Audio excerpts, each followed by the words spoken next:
You now are listening to the audio podcast of Prisoners of Hope, the antidote to what ails your heart. I'm your host, Dr. Deborah Whitson. So come on in, pull up a chair, and open up your mind as you get ready to receive the download that hope will bring.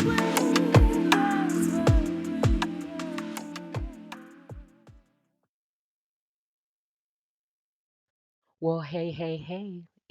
It is a great day. This is Dr. D, and this is the second part of a two-part series on pathway allies. In part one of the series, we affirmed that narrow is the path to life. It is very narrow, and a lot of people will go the path that is wide that leads to destruction. In part one, we learned that there are some inside sources that we can get help from to help us walk that path, that narrow path. So just check that out, the part one of it. I talk about inside sources. In part two, this part, we're going to talk about the outside sources that provides us with the help.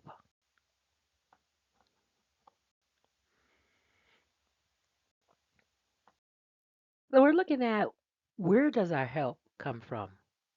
Where can we get help from the path? Today we're going to cover some outside sources that God brings to you to help you walk the narrow path. The first one I want to talk about is friends. Friends are essential to a narrow path journey, emphasizing the word good friends. Go back. Good friends are essential for narrow path journey, emphasizing the word good. Ask the Father for help in discerning what is a good friend. Because a lot of times we don't know. Because people come dressed in wolf clothing, they're sheep and they're really wolves. You don't know what they are. Sounds like a topic that we could cover in a future episode, characteristics of a good friend. For brevity's sake, a good friend is one who tells you what you need to hear, not what you want to hear. Right? Some of you go, well, I don't have any good friends. So you need to reevaluate that. There's somebody, there a person that tells you what you need to hear that will guide you on the narrow path. There's also accidental meetings. I just love these because I call these little kisses from God. These are strangers which we happen, and I emphasize the word happen, to run across. They cross the path in our life. The world calls these coincidence, happenstances. I call them miracles or kisses from God, where somebody happens to cross your path that could help you. Have you ever stopped, and to look back and see how God weaves people in and out of our lives to keep us on the path? Check out this accidental meeting described in the book, The Accident. Let me get the page together. Described in the book, The Accident. Dee would continue to take long hikes, and sometimes she would talk to God, the Father. During this particular hike, Dee was asking the Holy Spirit to cushion her lonely heartache. She said, no one I know can relate to one terrific event, let alone three. I'm all by myself, Dee cried. It was a week later that Dee would notice the master's weaving of pathway allies. Through a thin thread of events, Dee met another parent from Christian school who invited her to one of her friend's house for a marriage seminar. Dee had not really known any of the parties involved, but she was compelled to keep her word and to attend. When Dee and Ray's her husband, arrived at the location, the house was packed. However, Dee's new friend had saved them a seat right in the front to raise dismay. He didn't really want to go. Once they were seated, Dee began to scan the room, thinking, what a nice home. Look at all these beautiful things, beautiful paintings. Dee's eyes wandered over to a picture on the table beside her, and she thought, look at her four beautiful children. Just as Dee started to think, what a perfect life her new friend has had, the friend who invited her leaned in and whispered, she had to bury three of those boys. Dee could hardly listen to what was being said, for in that moment she was in awe of God's holy threads weaving the pattern of her life. The Holy Spirit had heard her heartache and sent help. Dee gained a new friend, a pathway ally that was strong in the faith. Crystal, the hostess of the seminar, would spend countless hours sharing with Dee how she was able to have the strength to struggle through her losses of her three children. You see, I really kind of know this story because I'm actually reading out of my book, The Accident. And the background was that I'm Dee, and I had had three critically injuring accidents on my two sons. And people are really strange because if you have too much that goes wrong and their mothers, they don't want to hear that because they feel vulnerable. But if it happened to you, it could happen to them. So I was feeling really lonely, and that happenstance, if you think that was a happenstance, I got a bridge that I would like to sell you in the middle of the desert. That was a kiss. That was a blessing from God. Because how can I meet people, a person who has buried three children, and I was crying out because my heart was aching because no one would understand three incidents. That's what you call an accidental meeting, and God sends us help. There's also acquaintances. He can send us help through acquaintances, people who are in and out of our life. They're very brief, they could be brief moments, but very impactful. I remember when I was going through a rough spell, and I was out shopping with my best friend. I was mentally stressed out, and a complete stranger who was a security guard of the store came up to me. He grabbed my hands, and I was like, "What the heck is happening here?" And he asked me a question.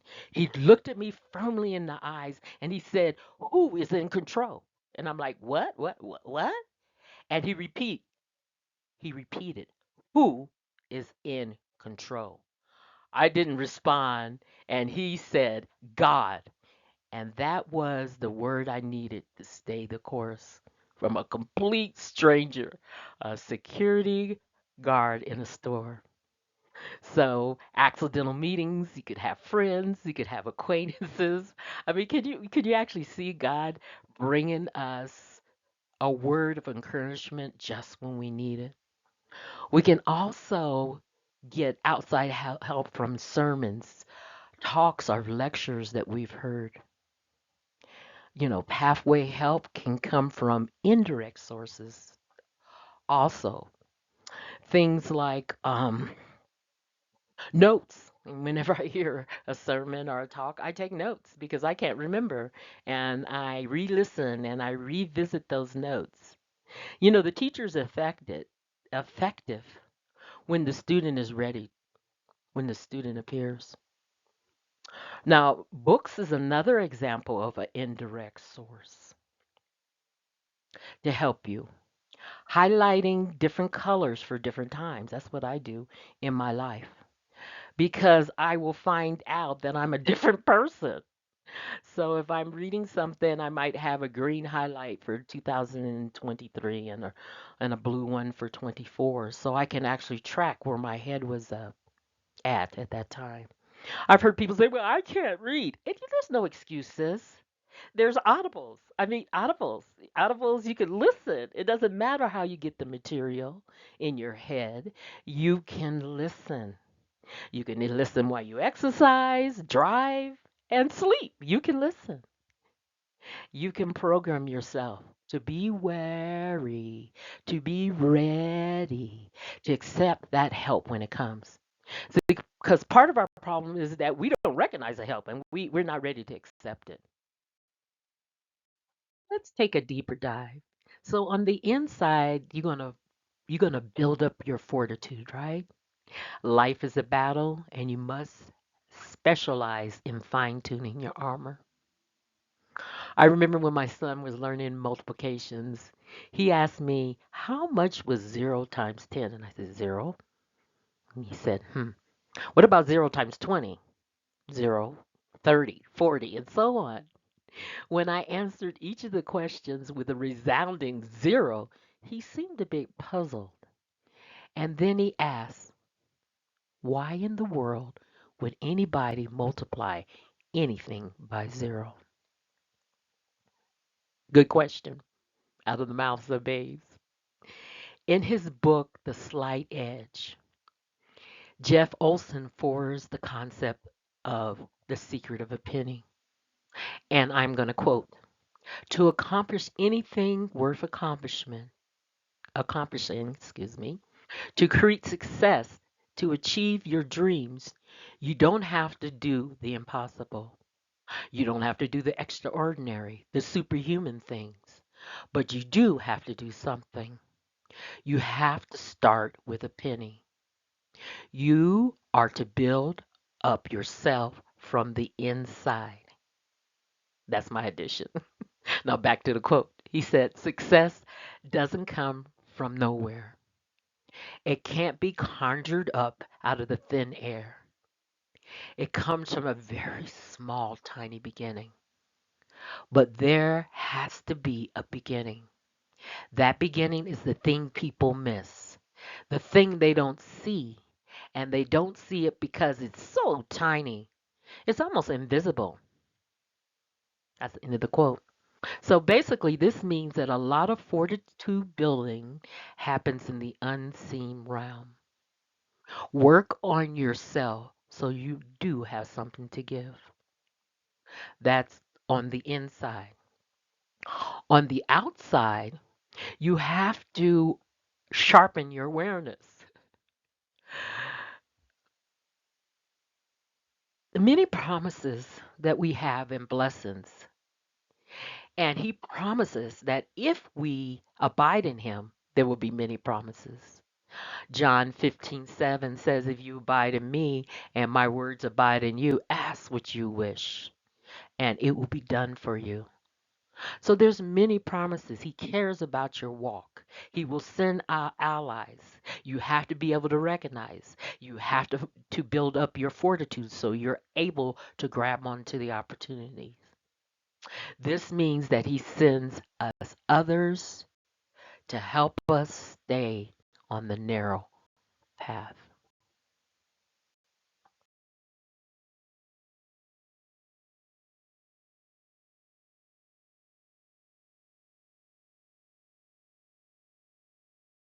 Like I said, half the battle is recognizing the help when it arrives. So let's examine the secret ingredients that can help you facilitate this task of recognition. The first thing I want to talk about is humility. Remaining teachable begins with humility. It begins with realizing that you're not perfect and that others can see your blind spots. My older son was blinded by an accident, and he's got a big heart. He'll say, "Don't stand in my blind spot," and he really means that he can't see out of that eye. So don't stand in his spot. So others can see your blind spots that you can. I have a personal note to self. This is my personal note to self. I realize when I have an emotional response to what someone has said to me, if someone tells me something and I become angry, I find out either one or two things are correct. Either what they're saying is immensely unjust, unfair, and cruel, or There is a seed planting truth in their statement. And I have found that the latter, the older I get, is often the correct one. That what they're saying, I have that emotional response because there is something, a seed that has just been planted. So humility is very important. Thoughts. You need to take every thought captive. I mean, doesn't it say that in Second Corinthians 2? And in Proverbs 4:23, it says, "Be careful what you think." Wow, this is a warning because your thoughts run your life. Wow. So your thoughts, be reflective. Think about what you're thinking about. Also, another thing is discernment. So we talked to humility, we talked about your thoughts. Let's talk about discernment. Discernment is renew your mind by testing. Romans 12:2 talks about not every spirit that says they're from God is from God. There's a lot of false prophets. So it's telling you to remove your mind, renew your mind, not remove. Don't remove your mind. Renew your mind by testing the spirits. Don't be conformed to this world. Doesn't it warn you? Don't be conformed to this world, but it wants you to be, the Bible tells you to be transformed by the renewing of your mind. That is done by testing what you're hearing. You want to make sure what you're hearing is God's will. Romans 12:2 talks about that. John 1:4 says, this is what I was talking about. It says, "Dear friends, do not believe every spirit, but test the spirits to see whether they're from God, because there are many false prophets that have gone into the world." So that's a warning. So you must have humility, be teachable. You must monitor your thoughts, take them captive, and you must have discernment. Test the spirits. Not last but not least, that's probably I should have started first with that, is that prayer. You know, I love to dissect words, and the word prayer has the word ray in it. Have you guys noticed that? When you pray or communicate with God, that's all prayer is, communication. It brings a ray of hope into your situation, into your life. It's the key to guidance in pathway living is prayer. Prayer bring allies right to the front line of your situation, believe me. And these allies can help you stay on the narrow path that brings life. Thank you for tuning in to the Prisoners of Hope podcast. And remember, narrow is the gate and difficult the way that leads to life. And many will get off the path. So stay on the path. Love you. See you next time. My hope is that this journey has been fruitful and you're able to take it and apply it to your life. Until next time, tune in again for the Prisoners of Hope podcast. God bless.